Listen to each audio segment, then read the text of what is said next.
Bienvenue dans la matrescence. Dans ce podcast, on part à l'aventure. L'aventure la plus merveilleuse et difficile de la vie, la parentalité. Laissez-vous embarquer au travers des épisodes qui explorent toutes les facettes, des plus complexes aux plus fun, du monde des parents. Apprenez, riez, pleurez, découvrez et débattez en écoutant la matrescence. Nous avons une mission, vous donner des clés pour vous accompagner à n'importe quelle phase de votre parentalité. Je suis Clémentine Sarlat, votre hôte depuis mars 2019 déjà. Je suis ultra curieuse, très enthousiaste, mais beaucoup trop bordélique. Je suis aussi maman de 3 petites filles qui m'aident à me remettre en question quotidiennement. Et dans une autre vie, j'ai été journaliste sportive à la télé et aujourd'hui, je vous aide à rayonner dans votre parentalité. Abonnez-vous pour ne rien rater. Allez, let's go!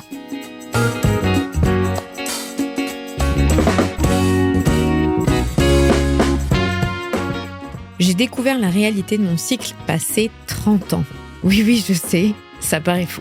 Avant ça, je connaissais les basiques, que mes règles revenaient tous les mois, normalement, et que l'ovulation était plus ou moins au milieu du cycle et basta, c'est tout, je n'avais rien capté d'autre autour de mon cycle. Quand j'ai compris qu'il y avait une multitude de choses primordiales à savoir sur nos hormones, sur la normalité ou non d'un cycle, sur son impact sur notre santé physique, mais aussi mentale, je me suis dit que mes 3 filles n'auraient pas à attendre 30 ans pour comprendre. Alors dans cet épisode, j'ai demandé à Anna Roy, sage-femme, chroniqueuse et autrice, de nous parler des règles et de ce qu'il faut savoir pour préparer nos filles, mais aussi nos garçons, à cette étape de la vie. Une femme, je ne sais pas si vous le savez, mais vivra potentiellement 3 M dans sa vie. La ménarche, le fait d'avoir ses règles, la matrescence, le fait de devenir mère si elle en a envie et si elle le peut, et la ménopause, le fait de ne plus être en capacité de procréer. Alors aujourd'hui, on va s'intéresser au premier M. Papa, maman, tata, tonton, cousin, cousine, grands-parents, bref, faites circuler cet épisode parce qu'il est primordial pour les préparer à vivre cette étape dans la vie d'une jeune fille. C'est parti pour apprendre et mettre en place quelques réflexes salvateurs pour aider vos enfants. Je vous souhaite une très bonne écoute.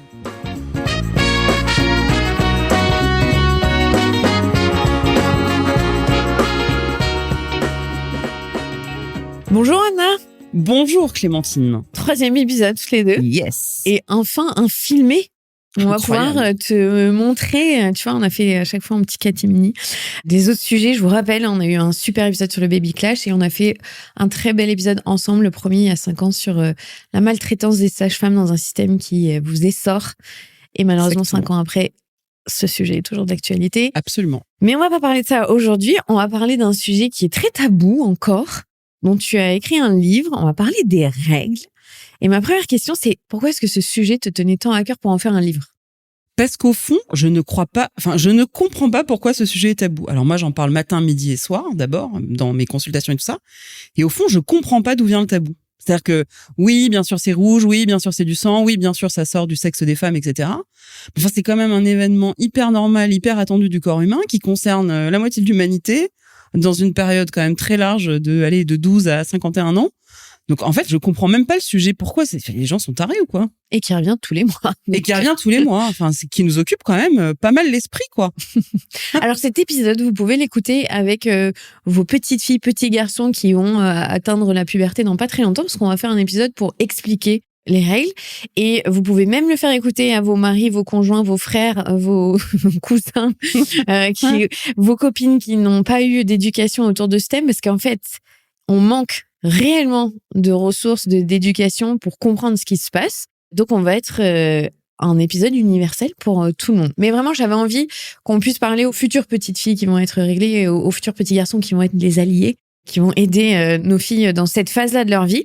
Déjà, est-ce que toi, j'imagine, tu te souviens très bien la première fois où tu as eu tes règles ? Ah bah, je me rappelle comme si c'était hier. J'étais dans un restaurant en face du Louvre avec ma grand-mère. Et là, je sens un truc chaud entre mes jambes. Je me dis, qu'est-ce que c'est bizarre et tout. Donc, je vais vite aux toilettes. Ah! Et là, stupeur et tremblement, il y a du sang. Mais sauf que moi, je ne savais pas que ça existait. Et donc, vraiment, j'ai ressenti de l'effroi, littéralement. Pourtant, je les ai pas eu spécialement jeunes. J'avais genre 13 ans. Et de l'effroi. Et donc, après, j'ai mis du papier cul et tout. J'étais là, mon Dieu, mais qu'est-ce que c'est ? Et j'ai osé en parler à personne. Ah, t'as pas revenu voir ta Non, grand-mère alors ce que au j'ai resto? fait, pas du tout.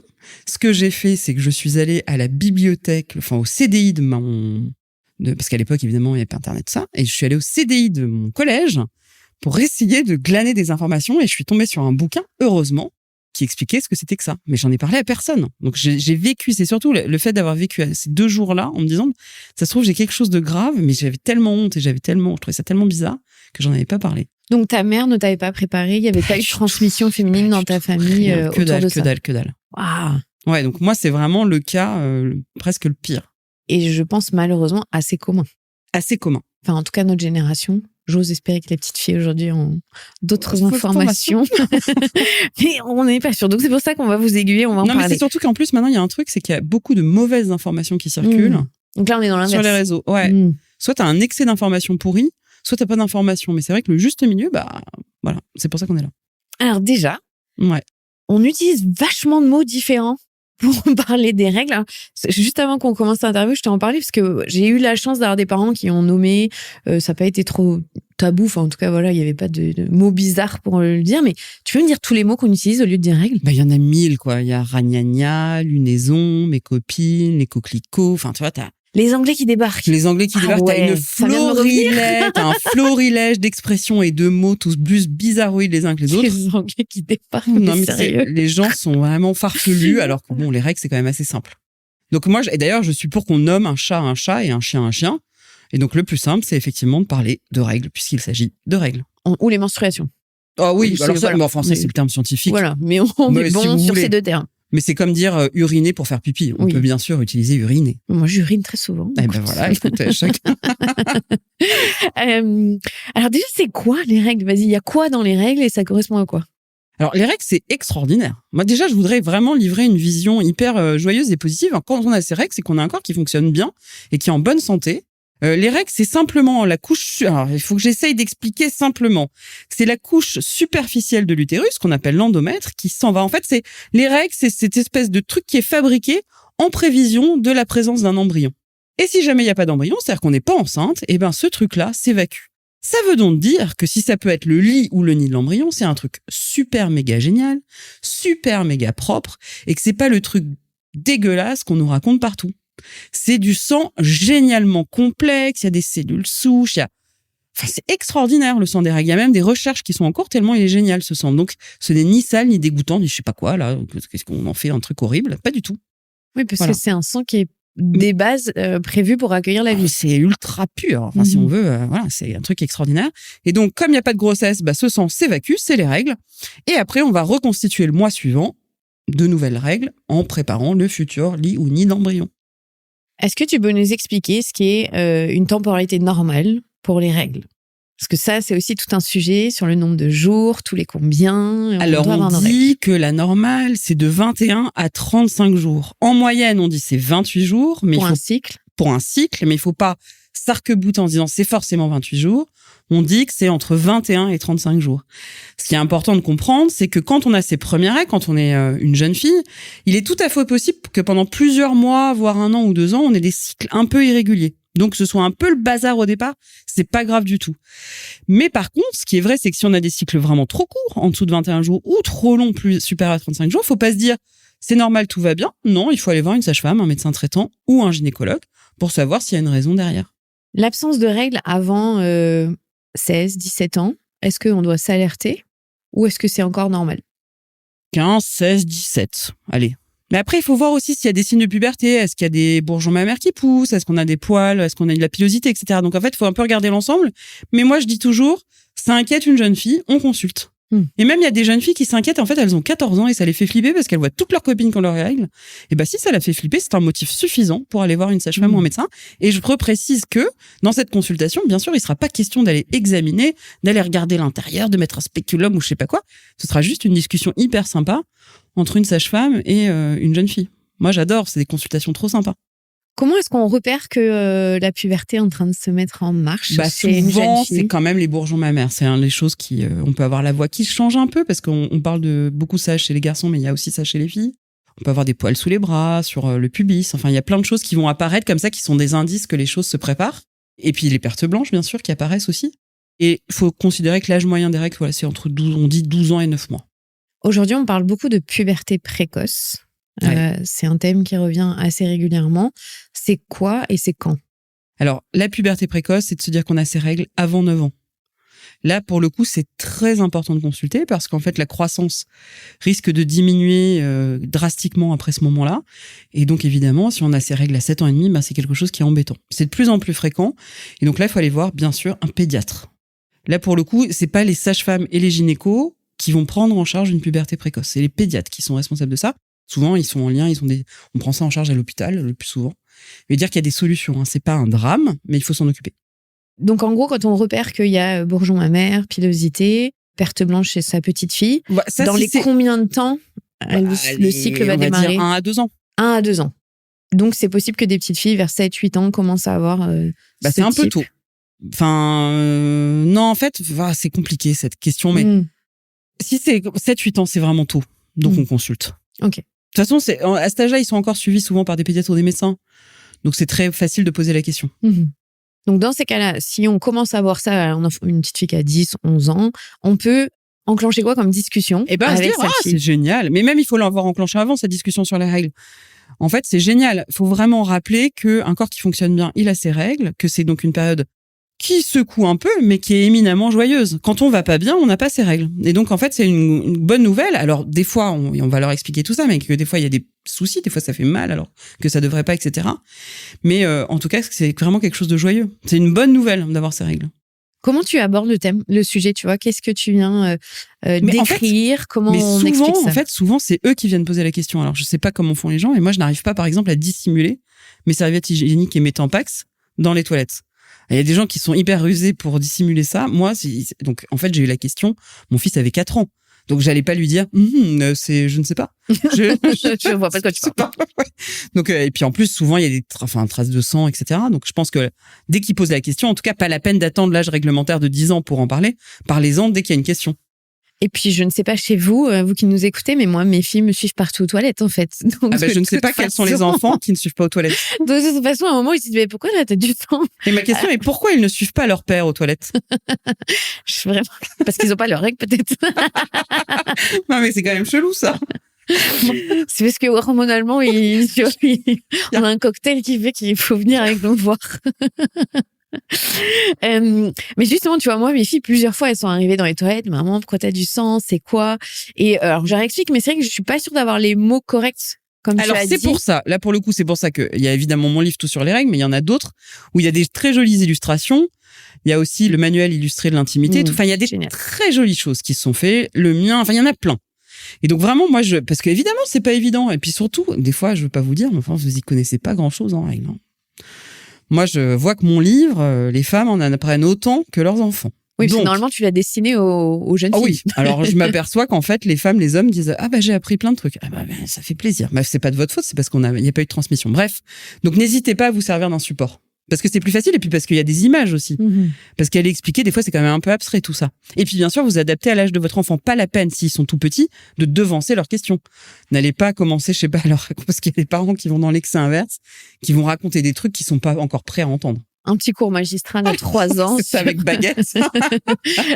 Les ovaires, le machin. Mais le problème, tu vois, c'est que ce qu'on disait, c'est que moi, comme tous les jours, mes filles me suivent par la toilette, tous les mois, maman, c'est quoi ce sang, tu vois? Donc, tant que t'as pas eu l'explication et qu'effectivement, t'as pas de support, c'est compliqué. Donc, vraiment, t'encourages les parents à avoir le support. Vraiment, le support change tout. Avec des jolies images, ça change tout.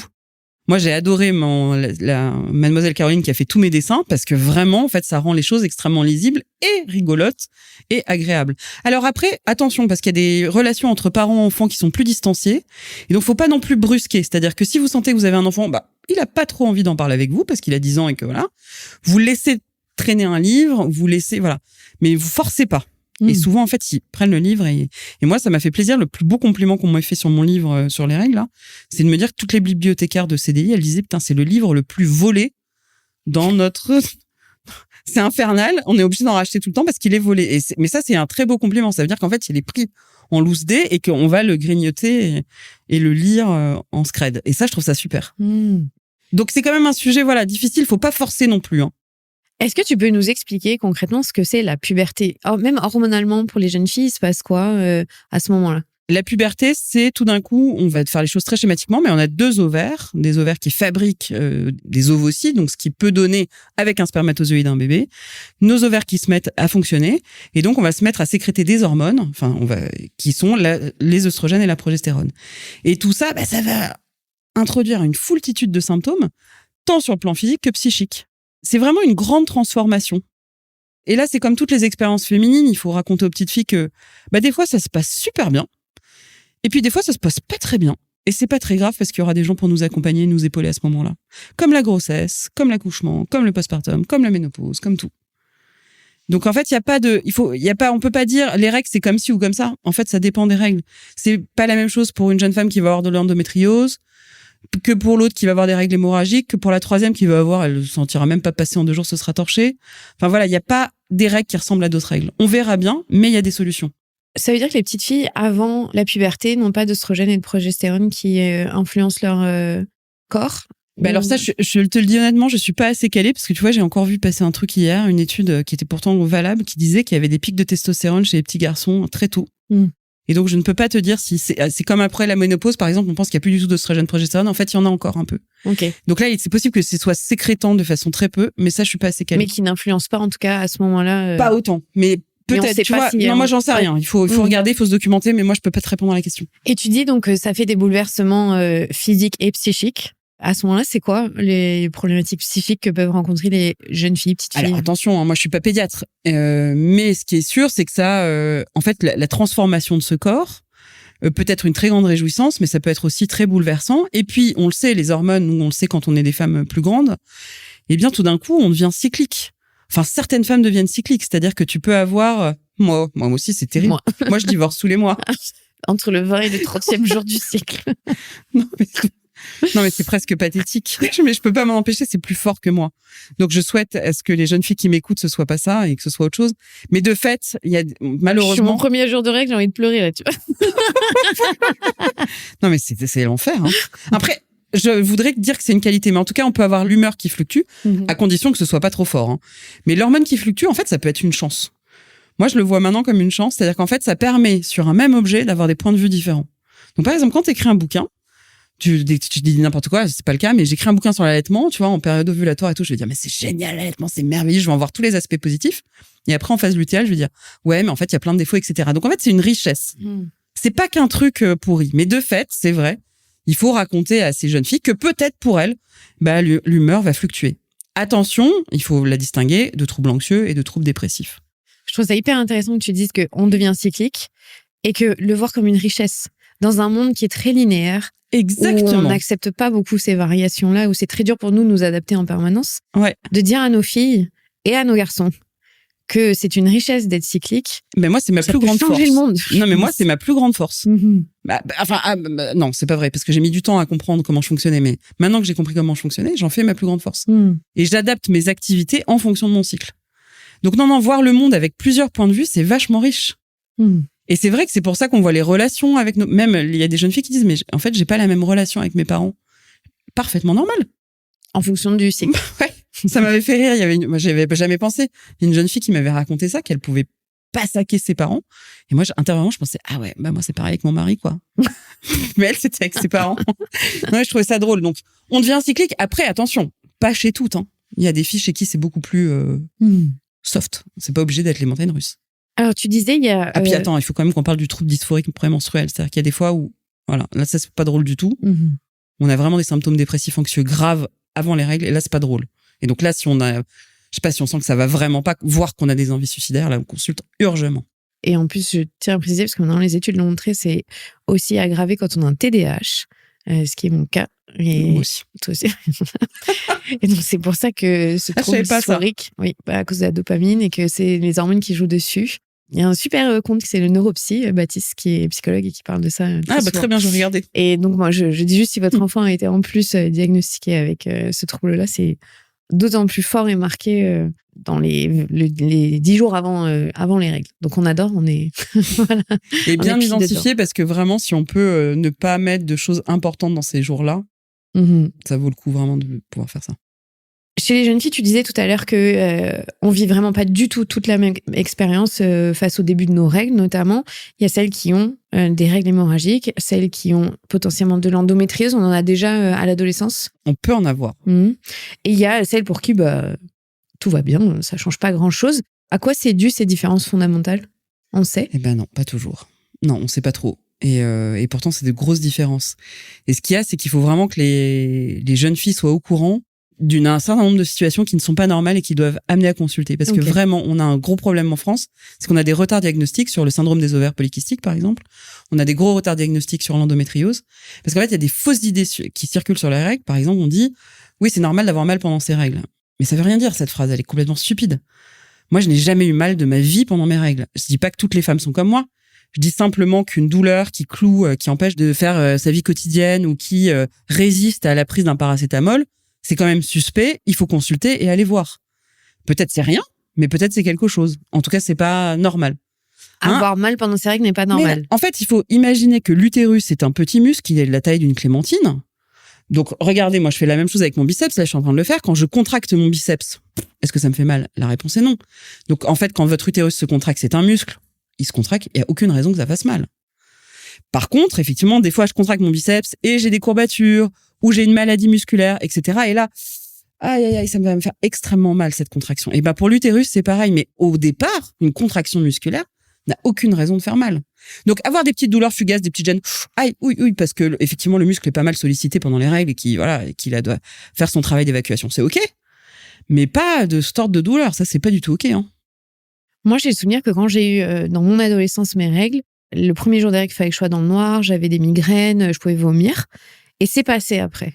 Est-ce que ça aussi, comme le cycle est en train de se mettre en place, ça peut arriver ? Absolument. Il peut y avoir des phases d'adaptation. C'est vrai, tout à fait. Mais ça peut être l'inverse aussi. Ça peut être tout est OK. Et puis ça vient à un moment donné déconner. Pareil sur les règles hémorragiques, personne ne le dit. Mais c'est pas normal de saigner trop. Si vous avez besoin de mettre serviette plus tampon, c'est-à-dire de doubler vos protections, ou s'il faut les changer plus de toutes les heures et demie, pareil. Peut-être c'est rien, mais peut-être c'est quelque chose, donc on consulte. Donc plus de toutes les heures et demie, c'est pas normal. Ouais. Ok. Qu'est-ce qui serait dans la normalité ? En fait, en termes de perte de sang, vous allez pas me croire, mais on perd une tasse à expresso de sang par règle. C'est tout. En fait, c'est très peu. En fait, c'est pas beaucoup. Donc, si vraiment une femme me dit, moi, pendant 2 jours, je mets double protection et où je me change toutes les heures, ok, peut-être c'est rien, mais peut-être que je vais quand même faire une prise de sang et une écho pour aller voir ce qui se passe. Ça pourrait être quoi ? Il peut y avoir des choses, il peut y avoir des fibromes, il peut y avoir des problèmes de progestérone, il peut y avoir plein de choses. Et pareil, sur la durée des cycles, en fait, c'est bizarre comme on fait de l'histoire des règles de la bobologie. Pareil, s'il n'y a pas de cycle, si on n'a pas ses règles pendant 3 mois et que ça revient, ou que ça revient pas, là, pareil, on consulte. Et pareil, si ça dure trop longtemps, si les règles durent, 9 jours, ou si les règles durent 1 jour, à l'inverse. Donc, en fait, il faut pas hésiter à aller nous voir en se rappelant toujours qu'on n'est pas du tout obligé de vous examiner et que, quand même, on est assez sympa. Pas tous. Pas tous. Mais vous êtes sympa quand même. Mais on est sympa, dans l'immense majorité, on est sympa. De ce que je lis, vraiment, ça m'intéresse tellement ce sujet avec la périménopause et comment notre cycle fonctionne, les hormones. À chaque fois que je vois ou je lis un ou une professionnelle de santé de ce thème-là, ce qu'ils disent en permanence, elles disent surtout, c'est la bonne santé d'une femme, elle est liée à son cycle. C'est-à-dire ce que tu disais au début. Si on a un cycle qui est régulier avec des règles qui font pas mal, en gros, notre corps fonctionne bien. Dès qu'il y a un dérèglement de cycle, il y a un problème quelque part, c'est ça ? Pas toujours. Non, ça c'est... Si c'est ponctuel, ça va, mais si c'est récurrent... Ouais, non, mais même, il faut consulter et voir. Parce qu'il faut pas non plus... Ça voudrait dire qu'une femme qui a une ménopause très précoce à 38 ans... Elle va pas bien. Elle est en mode santé. Donc là, non, c'est pas forcément corrélé. Mais disons qu'en tout cas, quand on a des règles régulières et qui vont bien, c'est chouette. C'est un des indicateurs de santé qui dit on va bien. C'est ça, c'est qu'il faut le prendre comme un indicateur. De santé, mais c'est un indicateur parmi plein d'autres. C'est pas le seul indicateur. Parce que du coup, je vois beaucoup sur Instagram où ça devient un peu l'inverse, quoi. C'est genre, c'est l'indicateur de la bonne santé féminine. Non, il y a pas que ça. Un des indicateurs. Un des indicateurs. Au même titre que la santé mentale, au même titre que la santé cardiovasculaire, au même titre que plein d'autres indicateurs, quoi. Alors, si on revient sur des jeunes filles ou des grands enfants, puisqu'il y en a qui auront entre 8, 10, 11 ans pour leurs règles, comment on les prépare ? Qu'est-ce qu'on peut faire, nous, en tant que parents, et je ne dis pas mère, en tant que parents, pour anticiper ce moment-là ? Tu conseilles quoi ? Moi, je trouve ça sympa quand même de préparer un petit pack au cas où, que les petites grandes filles sachent où c'est et comment s'en servir. Alors là encore, de deux choses l'une, soit elle est OK pour en parler avec vous, et c'est peut-être le plus simple, et vous lui montez toute la possibilité des protections périodiques qui existent. Ok.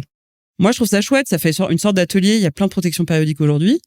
Dire, voilà, je laisserai tout ça dans cette boîte-là, n'hésite pas si t'as besoin de m'en parler, je peux te montrer tout, etc. Et tu testes et tu fais ce que tu veux.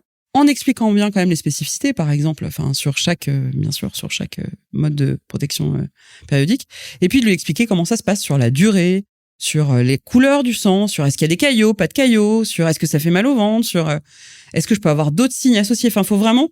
C'est pour ça que le support est important, parce que ça vous permet de balayer pas mal de questions. Donc on se fait une petite trousse. Et puis surtout ne pas ça c'est un truc important que j'ai oublié de vous dire, ne pas véhiculer sa propre vision des règles, en particulier si elle est négative. C'est-à-dire peut-être que vous avez une histoire avec vos règles qui est pourrie et miteuse. Donc vous pouvez dire, pour moi ça n'a pas toujours été facile, mais n'allez pas dire c'est l'enfer les règles. Il faut vraiment dire, ramener à soi, pour moi, et ramener d'autres expériences spirituelles. Mais tu vois, pour ta tante par exemple, elle a trop de chance, c'est trop bien. Ne pas être là dans une vision, ne pas livrer une vision horrifique ou à l'inverse mirifique. J'entends des mères qui disent oui, c'est les petites fleurs, les petits cuicus, les petits oiseaux. Non, pas non plus.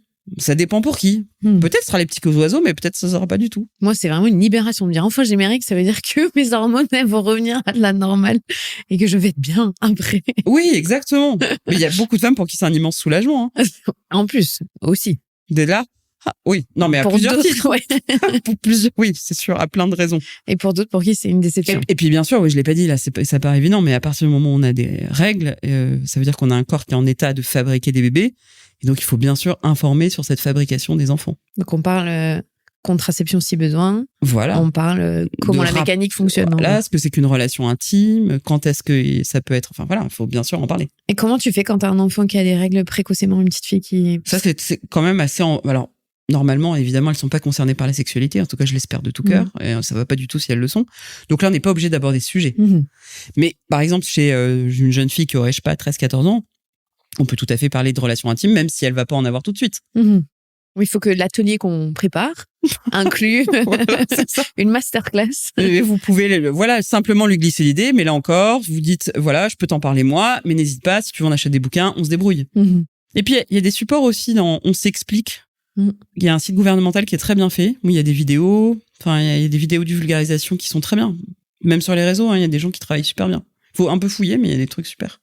Pour les jeunes filles qui commencent à avoir leurs règles, donc tu disais, on fait un atelier où on présente en gros. Mais tout en commençant l'atelier en disant, mais si c'est pas OK pour en parler avec moi, ce sera peut-être avec quelqu'un d'autre. Là, pas aussi hésiter à sortir la carte joker sage-femme ou médecin. Dire, je comprends si t'es pas à l'aise, tu peux aussi aller voir une sage-femme, un médecin qui en parlera volontiers avec toi. Et est-ce qu'en tant que parent, leur préparer une petite pochette avec les serviettes hygiéniques ou autres? Ouais, moi je ferais plutôt une boîte avec plein de matériel à l'intérieur pour qu'elle puisse fouiller, c'est rigolo. Et puis dans laquelle, bien sûr, il y a une pochette pour qu'on puisse transporter à l'extérieur. Prendre dans le sac pour aller au collège ou à l'école s'il y a besoin. Et puis même dire, là j'en achète pas tout de suite, mais tu sais, maintenant il y a des trucs trop bien qui se font. Il y a des maillots de bain de règles, c'est quand même génial. C'est pas notre époque. J'avoue. Moi, je me dis toujours, mes filles, c'est trop cool. Elles vont tout de suite avoir des culottes de règles, être beaucoup plus à l'aise qu'on a été nous. Ouais, bien sûr. Tout en sachant que les culottes de règles, dans les jeunes filles, c'est pas toujours très adapté. Pourquoi ? Parce qu'il y en a qui sont très gênés par la manipulation du sang. Ah, de devoir nettoyer ensuite. Ouais. Et même par le... vue de... Ouais, et puis de nettoyer à froid avant, vous savez, de ça. Donc, nous, on trouve ça super à notre génération. Ce qu'on trouve super à leur génération, peut-être différent. C'est quoi les retours que tu as sur ton livre ? Tu disais que... Attends, quand même, juste, je voudrais dire, sur la compo des serviettes hygiéniques, c'est un truc qui va rester collé à notre vulve pendant quand même un paquet d'années, donc on n'achète pas n'importe quoi comme serviette hygiénique. Oui, alors on sait aujourd'hui, il y a eu des scandales sur la composition, sur les tampons, les serviettes. Voilà. Donc on va regarder expressément ce qui est mis dedans. Vraiment, c'est hyper important. Et maintenant, il y a des très belles marques, malheureusement, je n'ai pas le droit d'en citer, mais il y a des très belles marques, même dans les supermarchés, qui font des trucs très bien et pas chers. Et donc vraiment, n'hésitez pas, il faut regarder il faut s'en occuper. Donc je te disais, quand tu parlais tout à l'heure de ton livre, tu disais que tu avais eu plein de personnes qui te disaient j'ai appris trop de choses. C'est quoi ce qui revient le plus ? Tu vois, que les gens ignoraient sur le cycle et les règles ? Mais des trucs tout bêtes, sur la douleur, la régularité, des trucs de B à bas, de base, de archi base. De même, en fait, ils savaient pas trop, ils avaient vu qu'en cours de biologie, que c'était vraiment une couche de l'utérus qui s'enlève. Ils apprennent, ils apprennent plein de trucs. C'est complètement farfelu. En gros, c'est tout et rien, quoi, au final. Ouais. Quelque part. C'est que là, Oui, en fait, même sur la variété des protections périodiques, moi, je suis étonnée, mais il y a beaucoup de femmes. En fait, on a un miroir grossissant avec les réseaux sociaux. On a l'impression toujours que les gens sont hyper informés de tout. Des sujets de la santé féminine. En fait, en vrai, quand on va sur le terrain, moi, je me déplace beaucoup, etc. En fait, les gens sont pas comme dans les réseaux sociaux avec nos algorithmes qui, en plus, nous montrent que des gens qui sont très au courant de tout. En fait, les gens sur le terrain sont pas tellement au courant des choses. Donc, les protection périodique, durée du cycle, est-ce que ça fait mal, pas mal? Enfin voilà, il y a toute une liste de questions. En fait, toutes les questions que j'ai prises dans mon livre Tout sur les règles, c'est des questions qui m'ont été posées. Sur la douleur, si au début, notre ado a mal ou c'est compliqué, qu'est-ce qu'on peut faire? Alors, bien sûr, il faut... mais ça, un ado, c'est pas toujours facile, mais... Une bouillotte, par exemple, on peut essayer la bouillotte, on peut essayer de donner du paracétamol. Et vraiment s'inquiéter d'une ado qui, malgré ses petits moyens, ça va pas du tout, quoi. Il y a vraiment des jeunes femmes qui sont couchées en chien de fusil, ça c'est vraiment un signal d'alarme, quoi. Ou qui disent, mais je prends le comprimé, je mets la bouillotte, ça change rien. C'est pas fréquent, je vous rassure, mais ça arrive. Et donc dans ces cas-là, on consulte? Ouais, dans ces cas-là, on consulte pour voir s'il y a quelque chose ou pas quelque chose. Parce que tu disais l'endométriose peut déjà arriver à... L'endométriose ou d'autres choses, hein. Ça serait quoi? Peut y avoir un SOPK, peut y avoir des choses, on sait pas. Mais en tout cas, il y a des traitements qui marchent très bien contre la douleur pendant les règles et qui sont sur ordonnance. Donc, de toute façon, il faut consulter. Je peux pas citer, mais vous le connaissez tous, je pense. Quand tu vois des jeunes filles en consultation, en cabinet, c'est quoi qui ressort le plus, tu vois? Est-ce qu'elles sont stressées? Est-ce qu'elles sont soulagées d'être face à une professionnelle de santé par rapport à ça? Après, c'est compliqué parce que je pense que les mères, les parents qui envoient chez moi des jeunes filles sont déjà il y a un biais, si tu veux, c'est déjà des familles. Donc moi, évidemment, je vois que des filles super informées, trop contentes de me voir, trop contentes de discuter, etc. Mais ce qui, en tout cas, à chaque fois m'étonne, c'est le côté tabou, quoi. C'est ce côté, j'ai tellement honte, faut cacher. Tu vois, toujours dans les collèges, il se passe les serviettes hygiéniques comme de la cocaïne, quoi. Mais qui n'a pas passé sous sa manche son petit tampon, aller au restaurant ou je sais pas où, on se trimballe pas. Je trouve qu'on est forte pour aller demander aux autres femmes, quand même. Ouais. Tu vois, si on est en difficulté. Et encore pas toutes, hein. Ah ouais? Non. Ok. Alors, c'est mon biais, tu vois. C'est nos biais, ça, ouais. Mais on n'assume pas de dire devant une tablée de potes, j'en sais rien, si tu me passes mon tampon, je vais aux toilettes. Mais après ça bouge parce que je vois que il y a plein de jeunes garçons, j'ai plein de témoignages comme ça qui eux, ça y est, c'est complètement parce qu'il y a des distributeurs parfois dans certains collèges lycées et donc en fait ils en parlent comme d'autres choses. Et ça, je me dis super, c'est gagné, quoi. Alors justement, trop bien que tu parles des garçons. Toi, t'as 2 petits garçons. Ouais. Moi, j'ai que des filles. Donc comment t'amènes les petits garçons à être intéressés au sujet et donc devenir des alliés et être des humains corrects avec la moitié de l'humanité sur ce thème-là? Je te dirais que je fais aucune différence entre les filles et les garçons. C'est-à-dire, je leur en parle exactement comme... Enfin, je me suis même pas posé la question, tu vois. Je me suis pas dit, ce sont des garçons, je vais en parler différemment. Ok. Mais ils étaient très, très intrigués. Alors, pour le coup, vraiment, c'est un sujet qui les intéresse beaucoup. Je comprends, parce qu'en plus, c'est le sexe opposé. Donc, ils sont un peu énigmatiques. Ça revient tous les mois, mais c'est quoi, etc. Donc, je dirais exactement de la même façon. Mais je pense qu'effectivement, il faut en faire des alliés et faire de ce sujet un sujet non-sujet. Donc tu dis, tu fais de la même façon, c'est-à-dire que tu vas leur faire un atelier, les serviettes, tampons. Oui, voilà, tu vois. Avec moi, je leur montre, je leur dis, voilà, ça c'est ce qu'on utilise. Alors ils sont là, bon. Non, mais c'est très rigolo. Je dirais presque, j'aimerais bien avoir une petite fille. Malheureusement, j'en ai pas, mais je trouve que les mecs, c'est très très rigolo. Pourquoi? Parce qu'ils sont complètement un peu, c'est un peu un truc un peu caché que font les filles. Enfin, on se demande vraiment ce qu'elles font, quoi. Il y a une sorte de, tu vois, de fascination. Et puis, c'est étonnant quand même d'avoir du sang qui coule entre les jambes chaque mois. Donc, ils sont...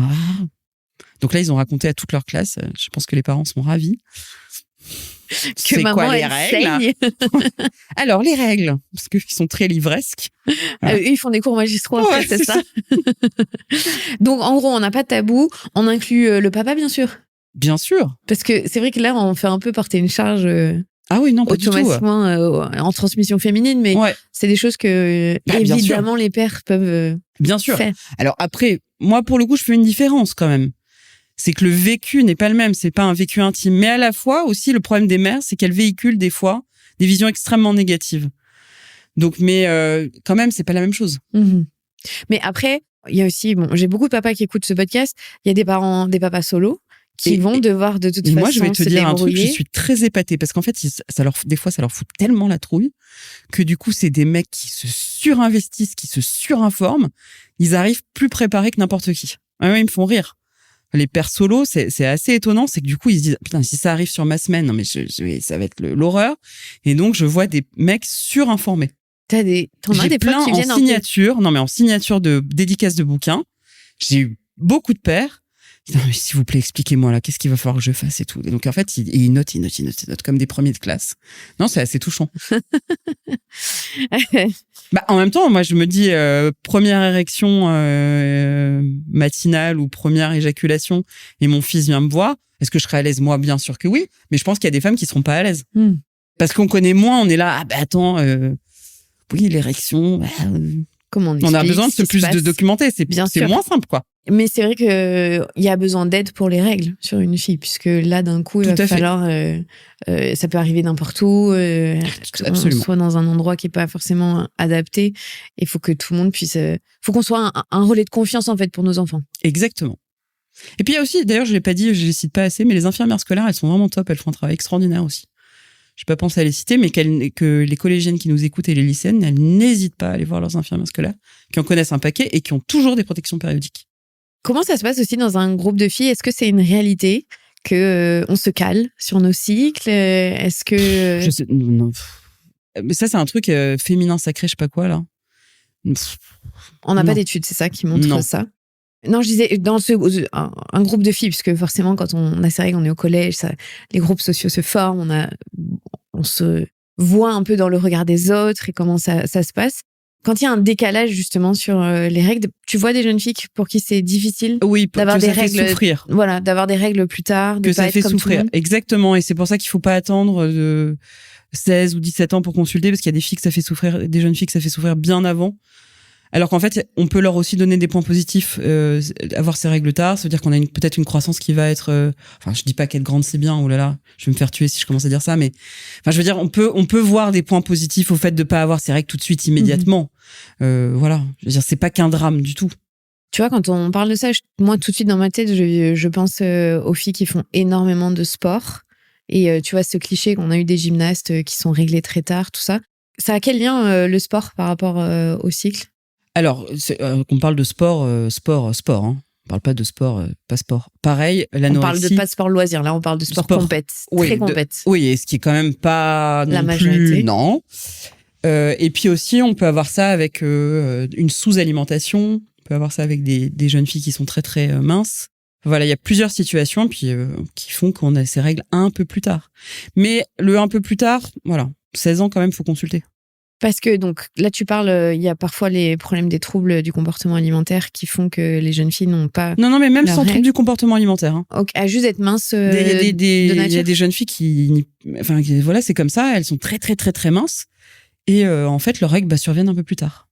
Et donc si on prend les troubles du comportement alimentaire, ça aussi ça a une incidence sur les règles. Absolument, tout à fait, les troubles du comportement alimentaire aussi, ça peut, pas toujours, mais ça peut avoir une incidence sur les règles. Et pourquoi?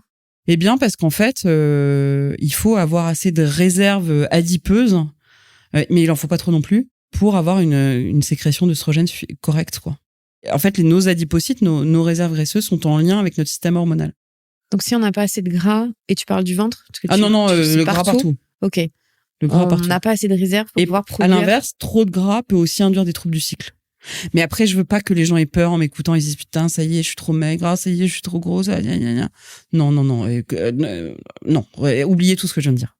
Ou en tout cas, si vous avez un doute, consultez une professionnelle de santé. Mais commencez pas à vous culpabiliser. Au secours. Non, mais c'est intéressant de savoir que ça. Mais ça peut avoir un impact. Incidence sur ça. Tout à fait. Par exemple, il y a des femmes qui, suite à un choc ou qui perdent tout d'un coup 25 kilos, et parfois ça peut arrêter les règles. Et est-ce qu'un choc émotionnel aussi, ça peut avoir cet effet-là? Tout à fait. D'accord. Mais c'est des fois un peu mystérieux, les règles. Hein. C'est fou, tu te dis, c'est la moitié de l'humanité, ça revient tous les mois, et on n'a pas encore tout compris. Non, mais c'est fou quand même. Merci la science. Non, mais moi, par exemple, on s'en fiche, mais j'avais des cycles extrêmement réguliers tous les 28 jours, pile. Le jour où je me marie, j'ai eu un décalage de cycle, je décale ma nuit de noces, paf, je tombe enceinte. Enfin, tu vois, il y a vraiment des mystères mystérieux. Mais non. Alors que se marier, c'est pas non plus un choc psychologique. Mais le stress a un effet. Vois, voilà. Tu vois souvent ça aussi en consultation, l'irrégularité des cycles due aussi à des vies stressantes qu'on a aujourd'hui, et ça peut être le cas chez les jeunes filles? Oui, mais c'est surtout la phase d'installation des règles qui fait qu'on a des cycles irréguliers et que c'est normal. Mais moi, je vois pas tant de cycles irréguliers que ça. Enfin, j'en vois si dans des pathologies comme le syndrome des ovaires polykystiques, par exemple, mais il n'y en a pas tant que ça. Entre 20 et 35 jours, la fenêtre est large quand même. Ça. Je vous ai pas dit 28 jours. Hein. En fait, des jeunes filles ou des femmes d'ailleurs qui ont des règles de moins de 21 jours ou plus de 35, il y en a heureusement pas tant que ça. Hein, rappelez-vous que c'est 21 à 35 jours et plus ou moins 4 jours de fourchette à l'intérieur. Mais en tout cas, si ça arrive qu'une fois, ça peut arriver et on... Tout à fait. En général, on vous dit de consulter au bout de 3 mois de cycle vraiment bazar. Est-ce que pour une jeune fille, du coup, qui commence à avoir, voilà, ça se met en place, c'est pas encore tout à fait régulier, mais on a compris, ça peut être normal dans les débuts. Au bout de quoi? De 4-5 ans, au bout de 2 ans de cycles qui se mettent pas en place réellement, on se dit, bon, là, faut peut-être... Non, plutôt 1 à 2 ans. 1 à 2 ans, ok. Non, plutôt 1 à 2 ans. Donc, c'est pas Parce si que de toute long. façon, là encore, c'est pareil, c'est que souvent, ça les inquiète. Et donc, je ne vois pas à quoi ça sert de rester avec des inquiétudes. C'est-à-dire que pour moi, l'inquiétude est un motif suffisant de consultation. Et même si cette jeune fille, elle est inquiète au bout de 6 mois, eh ben, c'est suffisant pour aller en consultation. Est-ce que les jeunes filles aujourd'hui, bon, il y a des téléphones portables partout, on a plein d'applications. Est-ce que tu recommandes que les jeunes filles, elles puissent traquer leur cycle via ça? Comment est-ce que... Il y a le problème de la protection des données quand même. Hein. Les gens font bien ce qu'ils veulent, mais il y a un problème de protection des données. Sur le fait de traquer son cycle de cette manière-là? Ouais. Toi, ça te poserait problème? Moi, je le fais. Moi aussi, je dis rien, mais en gros, je parle de ça parce que aujourd'hui, on s'adapte aussi à comment elles fonctionnent. Et elles fonctionnent avec des téléphones, avec des applications, avec la technologie, pour pouvoir les garder dans leur écosystème, leur façon de vivre. Est-ce que c'est une bonne idée de les amener? Moi, j'ai jamais... En fait, en plus, quand je dis il n'y a pas de protection des données, c'est pas vrai. Ça dépend sur quelle. Mais là, je peux pas non plus. Je suis désolée si t'es non, mais tu peux encore dire. Mais de fait, il y a des très grosses boîtes qui protègent vraiment bien les données. Et il y en a d'autres qui protègent pas du tout. C'est pas lié à la taille de la boîte, mais je veux dire, il y a quand même des boîtes qui protègent les données. Donc, il faut faire attention à ça si on le fait. Mais est-ce que me semble-t-il. En fait, ma question, c'est plus, est-ce que tu conseilles de le faire parce que c'est intéressant de comprendre et de pouvoir gérer en fonction et de voir ce qui revient pas? Ou est-ce que à ces âges-là, c'est pas intéressant? Mais si ça l'intéresse, elle le fait. Si ça l'intéresse pas, elle le fait. C'est pas parce que ça vous intéresse que ça intéressera votre fille. Voilà, donc lui dire que ça existe, mais elle en fait bien ce qu'elle veut de son information. Ok. Par contre, moi, je dis plutôt attention aux groupes alors, normalement, ils sont pas trop sur Facebook, mais attention aux groupes Facebook ou aux conversations sur TikTok où là, vraiment, il y a vraiment des gens très malveillants qui s'insèrent sur les conversations, sur les règles, sur l'allaitement, etc., où vous avez des prédateurs qui se font passer pour des gens. Donc, allez pas trop parler publiquement sur des conversations ouvertes, me semble-t-il, de règles et tout. Parce qu'il y a vraiment des prédateurs qui circulent. De toute façon, un peu comme tous les sujets au final. Voilà, faites gaffe. Surtout avec les adolescents. Ouais, vraiment faites gaffe. C'est difficile, ouais. Comment est-ce qu'on fait pour avoir une approche aussi un petit peu positive autour des règles? Tu disais tout à l'heure, c'est une richesse d'être cyclique. Comment on aborde ce thème avec sans nos biais à nous, en fonction de ce qu'on a vécu, pour leur montrer à quel point c'est fantastique d'être une femme, tu vois, quelque part. Voilà, moi, je peux même plus. Enfin, je trouve que moi, je ne troquerai ma place de femme pour rien au monde. C'est extraordinaire, en fait, d'avoir la possibilité, si on le souhaite, d'avoir cette possibilité de fabriquer un être humain. Qu'on tire cette carte ou qu'on la tire pas, peu importe. Mais c'est quand même génial. Enfin, c'est un truc de fou. Et aucun homme, aucune machine ne sera capable de se dédoubler, de rentrer un à une pièce et de sortir de la pièce en étant deux. Enfin, je veux dire, c'est quand même extraordinaire.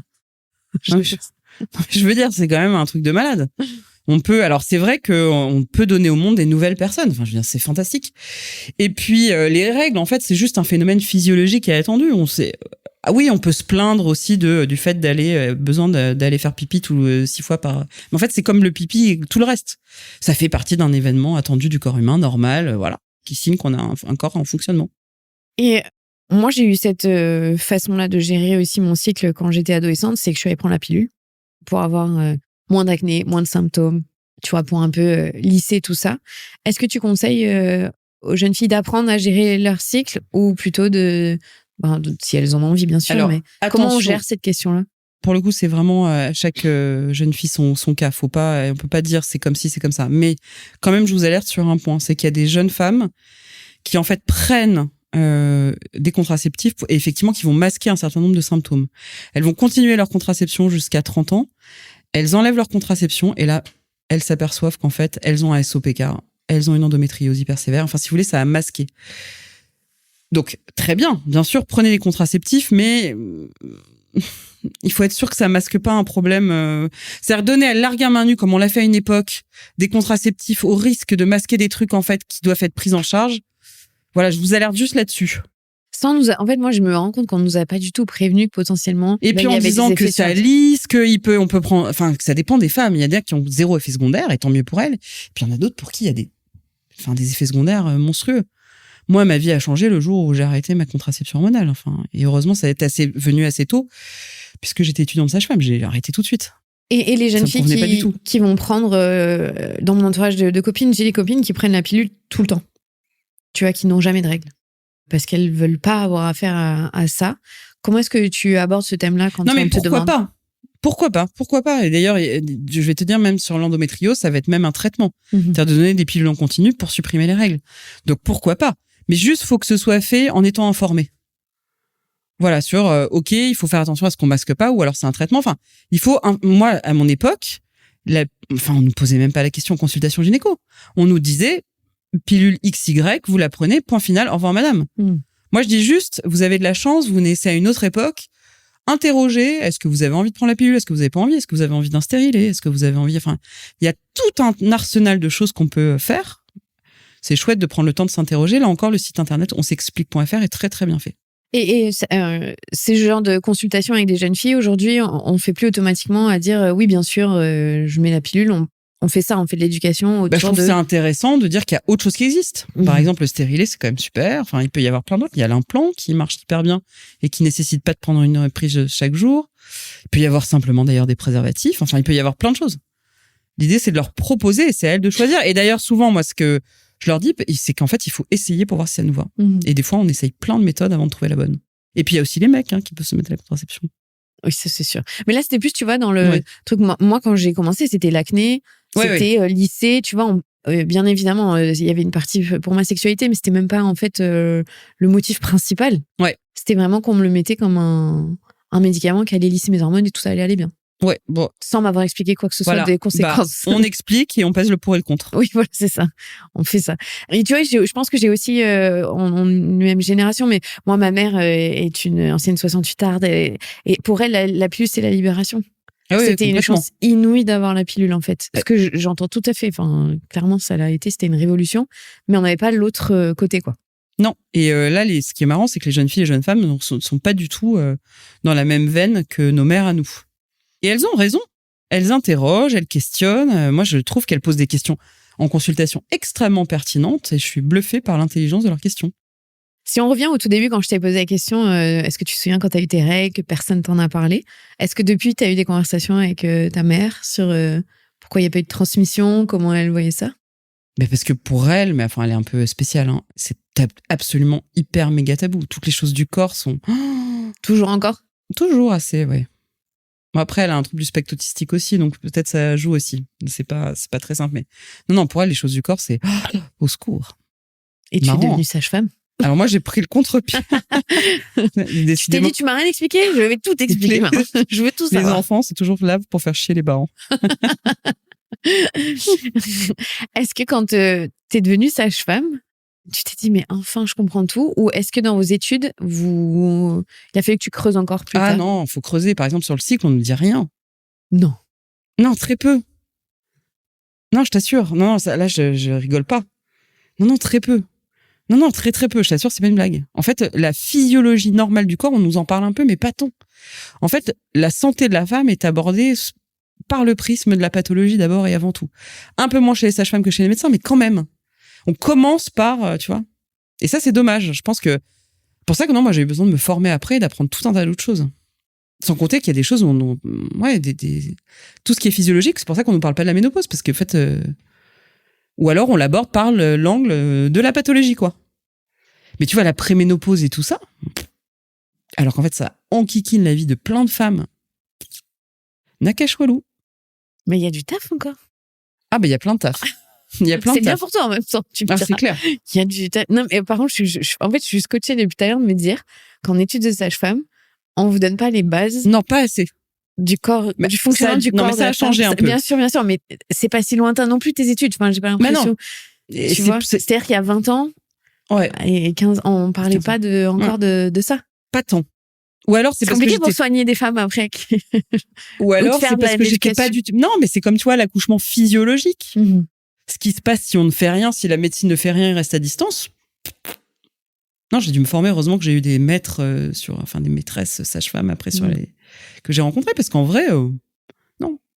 On n'est pas trop formé à la physiologie, pas assez. Mhm.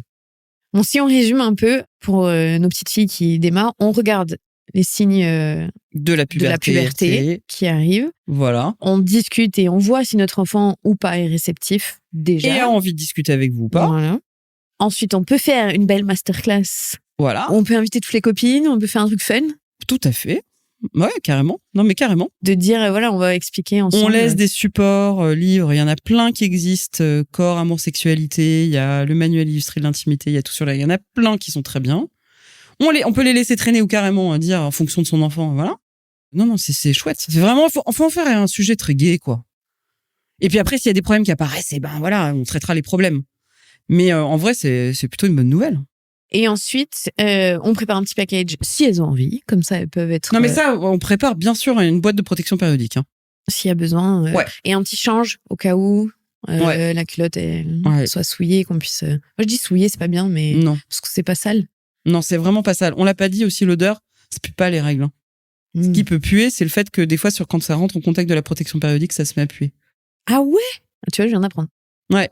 L'odeur vient Non, mais en fait, l'odeur des règles, ça ne sent pas mauvais. C'est comme, je sais pas, la rose sans la rose et le foie de veau sans le foie de veau. Mais si ça sent mauvais, genre une odeur nauséabonde, c'est soit qu'on est infecté, donc on consulte, soit que c'est parce que souvent, c'est la protection périodique qui fait ça. Donc, c'est pas nous. Mais non! Ça pue pas les règles. C'est pas sale, ça pue pas. Là, les gens vont s'énerver sur les réseaux, c'est sûr. Ne mets pas ça, je t'en supplie, sur les réseaux, parce qu'ils vont s'énerver. Mais si, ça pue! J'en peux plus, tu sais que les règles, à chaque fois que je parle des règles, je me prends une volée de bois vert. J'en ai marre.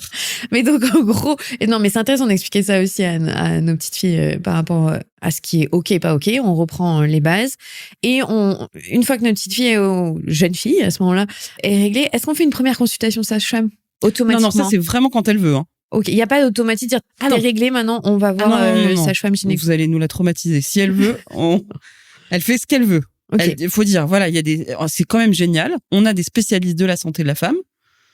Voilà, si jamais tu veux, tu nous dis. Et puis de toute façon, des fois aussi, on fait dans notre coin. Moi, je faisais tout dans mon coin. Hein.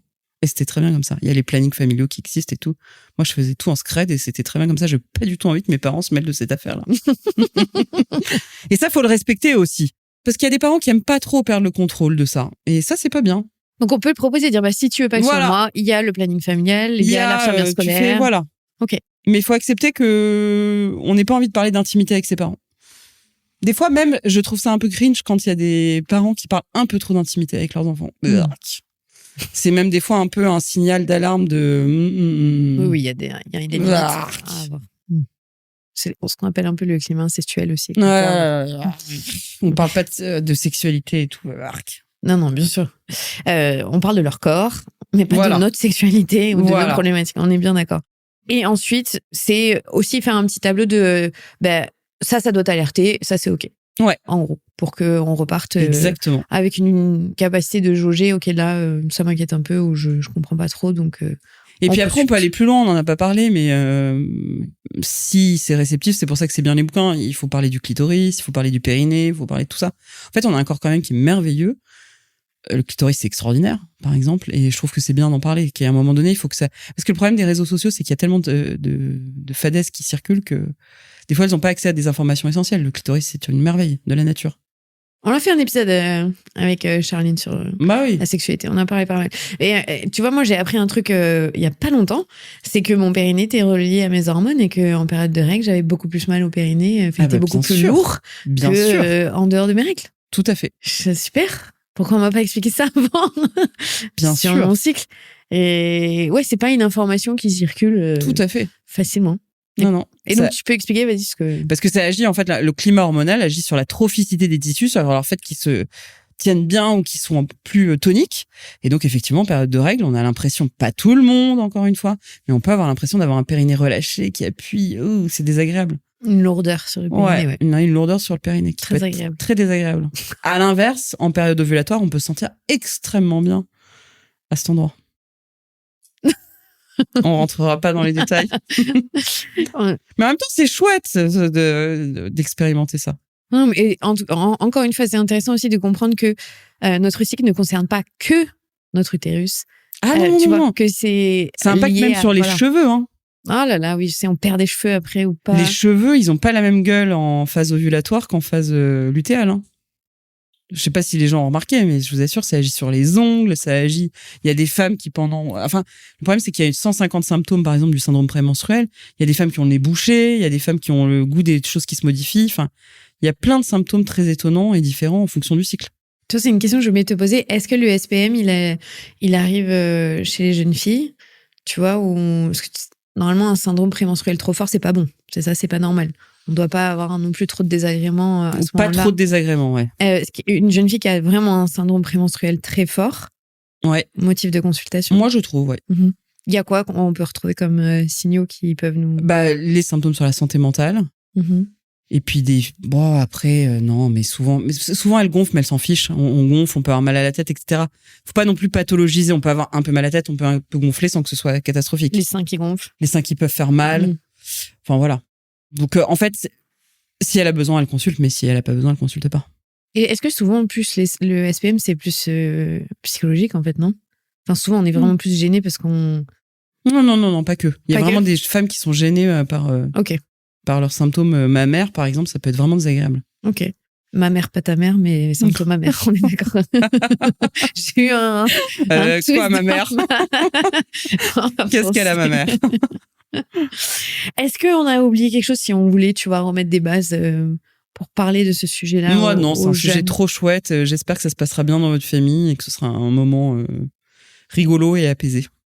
On le célèbre ou pas? Ou c'est cringe? Ça peut, franchement, de la part de parents, c'est un peu cringe, non? Mais... Ouh, ballon, champagne. Ballon rouge. Non, mais chacun fait ce qu'il veut. Non, je rigole, chacun fait ce qu'il veut. Mais attention de pas être dans la gênance. Non, mais en vrai, il y a des cultures où c'est vraiment un mais c'est super. Oui, sauf que là, c'est pas tellement dans notre culture. Donc tout d'un coup, quand vous avez un couple parental ou n'importe qui commence à lancer des cotillons, je sais pas.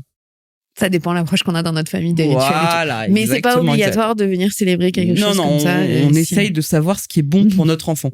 Mais on n'impose pas des trucs. Oh là là, Tu veux pas comme une baby shower, tu sais. Ah non, putain, au secours. Encore une fois, vous faites comme vous avez envie. Mais non, mais ça peut être super sympa. Et je pense qu'il y a des familles très joyeuses où ça peut être fait de façon de bonne humeur. Mais toi, on a compris qu'on t'aurait pas fait ça.